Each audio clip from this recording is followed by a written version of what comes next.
नमस्ते दोस्तों, financial market solution channel में आपका दिल से बहुत-बहुत स्वागत करता हूं। आज हम बात करने वाले एक बहुत ही महत्वपूर्ण टॉपिक के ऊपर, फ्यूचर ओरिएंटेड सेक्टर्स के ऊपर। टाइटन ने राकेश झुंझुनवाला जी को मल्टीबैगर बनाया था और कोका कोला ने वॉरेन बुफेट को मल्टीबैगर बनाया था। उस समय चार्ट पैटर्न, फंडामेंटल एनालिसिस या टेक्निकल एनालिसिस इतना डिटेल में नॉलेज नहीं था, मगर फिर भी वो मल्टीबैगर बनते हुए हमको देखने को मिले। आपको और हमको भी इसी प्रकार से स्टॉक्स को फाइंड आउट करना चाहिए, बिजनेस को देखते हुए फ्यूचर में कौन से बिजनेस रिकमेंडेड हो सकते हैं या फिर ग्रोथ कौन से स्टॉक में हो सकती है।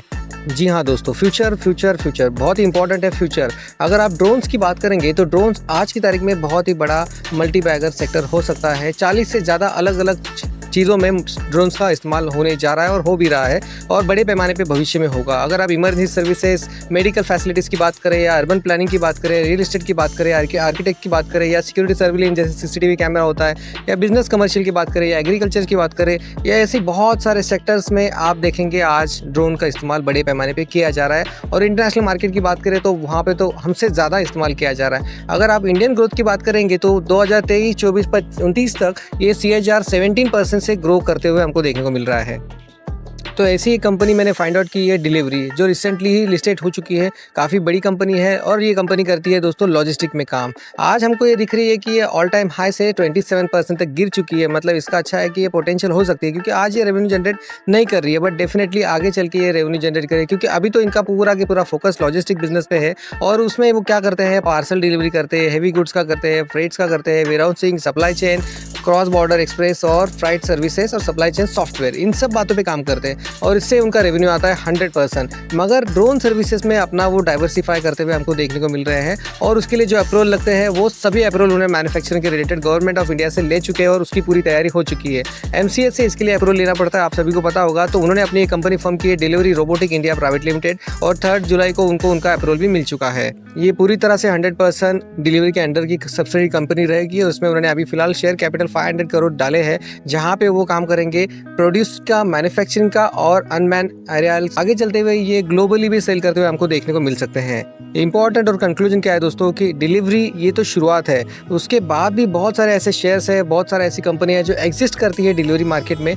आप सभी को फिर से एक बार मैं रिमाइंडर देना चाहूँगा दोस्तों, ये सब हम स्टडी पर्पस कर रहे हैं। जो भविष्य में आने वाली कंपनियां हैं वो मल्टीबैगर होते हुए हमको देखने को मिल सकते हैं। फॉर एग्जाम्पल के लिए कुछ ही हाल ही में पिछले साल लिस्टेड हुई जेन टेक्नोलॉजी, जो आज हमको देखने को मिल रही है बहुत ही पावरफुल आगे बढ़ते हुए। प्रमोटर होल्डिंग अगर बात करेंगे तो 60% प्रमोटर होल्डिंग यहाँ पे है प्रमोटर्स का, और पब्लिक के पास 39% होल्डिंग है। उसी के जैसी और एक है द्रोणाचार्य एरियल्स, 147 उसका करंट प्राइस चल रहा है। और मार्केट कैप देखेंगे तो बहुत ही स्मॉल कैप कंपनी है, 355, मगर ये आगे चल के मल्टीबैगर हो सकती है। और ये भी drone, supply chain, maintenance services, management consultancy, इस सब फर्म्स में काम करती है। प्रमोटर होल्डिंग की बात करेंगे तो 28% का प्रमोटर होल्डिंग है और पब्लिक होल्डिंग यहाँ पे 69% है। ये कंपनी बहुत सारी रिस्की भी होती है दोस्तों, मगर ऐसा नहीं कि रिस्क के बिना तो आपको भी ऐसे ही बिजनेस को एनालिसिस करना पड़ेगा। रतन इंडिया एंटरप्राइजेस 80 रुपये का मार्केट चल रहा है और ये कंपनी भी न्यू एज बिजनेस में काम करती है, ई-कॉमर्स में काम करती है, इलेक्ट्रिकल व्हीकल्स में काम करती है और साथ ही साथ ड्रोन्स में भी काम करती है। तो इसका मार्केट कैप अगर आप देखेंगे तो 11,000 करोड़ का मार्केट कैप है दोस्तों, जो अगर पहले आप देखते रहे तो ये 1,000 करोड़ का मार्केट कैप वाली कंपनी थी। प्रमोटर होल्डिंग देखेंगे तो 74-75 के आसपास प्रमोटर होल्डिंग है। पब्लिक का पैसा यहाँ पे 16.16% लगा हुआ है। FIS के पास 8% का होल्डिंग है।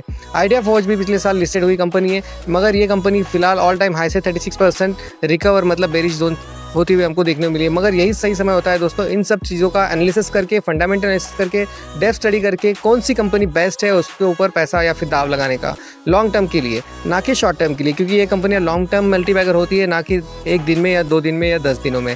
उसी के प्रकार से पारस डिफेंस स्पेस टेक्नोलॉजी वाली कंपनी है, ये भी स्पेस, इलेक्ट और साथ ही साथ ड्रोन्स के ऊपर काम करती है। साथ साथ HAL ने तो आपने देखा ही है इसका बढ़िया परफॉर्मेंस, जो बहुत हैवी पैमाने पे स्टॉक अभी फिर से एक बार स्प्लिट होने जा सकता है और आगे भी भविष्य में ये और अच्छा काम कर सकता है। तो आपको इन सब कंपनियों पे एक बार फंडामेंटल एनालिसिस करना चाहिए और एनालिसिस करने के बाद हो सकता है स्मॉल कैप और मिड कैप में रिस्क ज़्यादा है दोस्तों, मगर एक बात जान लीजिए, स्मॉल कैप और मिड कैप में आपको प्रॉफिट भी बहुत ज़्यादा मिलता है।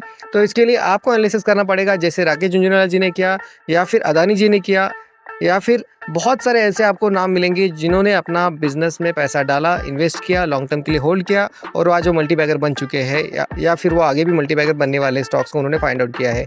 और एक कंपनी इसी के प्रकार से है सोलार इंडस्ट्रीज़, ये कंपनी भी आप रडार पे रख सकते हैं, ये कंपनी भी ड्रोन्स में काम करती है दोस्तों। तो आज के वीडियो के लिए बस इतना ही। अगर आपको वीडियो अच्छा लगा हो तो प्लीज़ लाइक, शेयर और कमेंट करना ना भूलिए। मिलते हैं अगले वीडियो में, तब तक के लिए थैंक यू वेरी मच।